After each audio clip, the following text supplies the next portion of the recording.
America, we have the best products, we have the latest technologies, we even have stuff that's good for us. But what happens when something comes along that's so simple, so good for us, gets missed, pushed aside, or better yet, turned into a profit? I'm talking about coffee beans before it's seen the oven to be roasted. Not all the stuff that Americans are drinking every day, but the green bean. So what's all the fuss about? Why is this little bean getting so much attention? What's in this little seed that experts say helps you lose weight, reduces the development of diabetes too, decreases the risk of Parkinson's disease, gout? I even heard one expert say it could be an alternative for Adderall. Oh, that's a big list. The coffee fruit generally grows where the rain falls readily along the equator. Some say it's rich in nutrients because the coffee tree is subjected to high ultraviolet radiation along the intense sun of the equator. The coffee cherry is clearly a great example of complete photosynthesis. Unlike us humans, photosynthesis is something that only plants can create.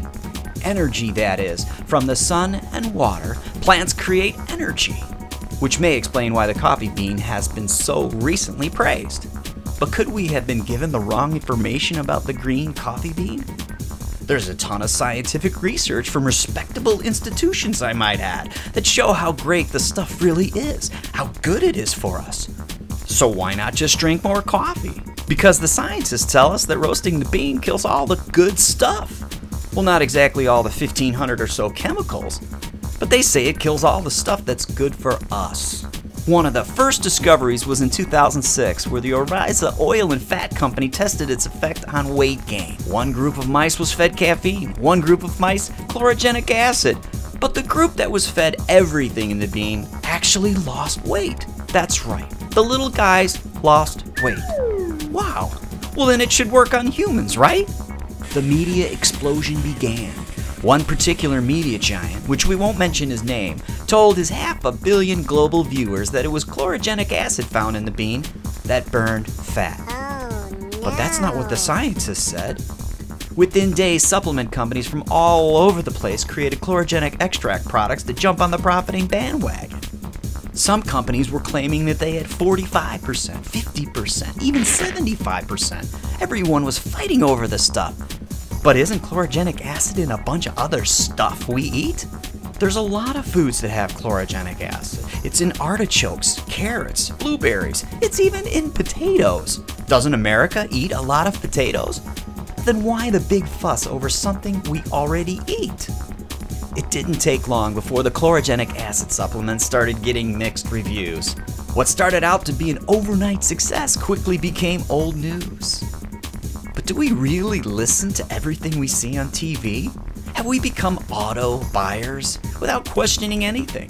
Doesn't the government keep an eye on all this stuff? Well, frankly, they're too busy with all the other stuff. It's just too overwhelming for them. But wait a second, didn't all the research say the green coffee bean was great for us? Well, let's go back to the original study. You know, the one where the little mice lost weight? What's this? The chlorogenic acid by itself did nothing? It was all the other stuff combined that helped the little guys lose weight. Then why did all those companies make supplements with only one of the elements out of the 1,500 or so found in the bean? Is it because a media mogul giant said so? I find that hard to believe. Just because one person said it was good for us, it became a multi-million-dollar sensation overnight. Simply ignoring all of the scientists' findings and go straight to our local store and buy chlorogenic supplements? But the scientists said it was all the stuff in the bean that worked, not just the chlorogenic acid. So why separate it? Why mess with it in a laboratory with test tubes? Should we extract stuff from the banana and jam it into a capsule? Perhaps we should have left it alone, like God had intended it for us. And you might ask, how in the world is one to eat one of these hard little beans? I mean, won't they break your teeth, for goodness sakes? Well, luckily I found out that there are companies out there that are making them into digestible forms, kind of like vitamins. But to be on the safe side, I would make sure that they were made from USDA, or at least organic, and not some extracted version from a third world country. But that's just me. So what did I get out of all this research I did? There's no single miracle. It's the mixture in the bean that's the miracle.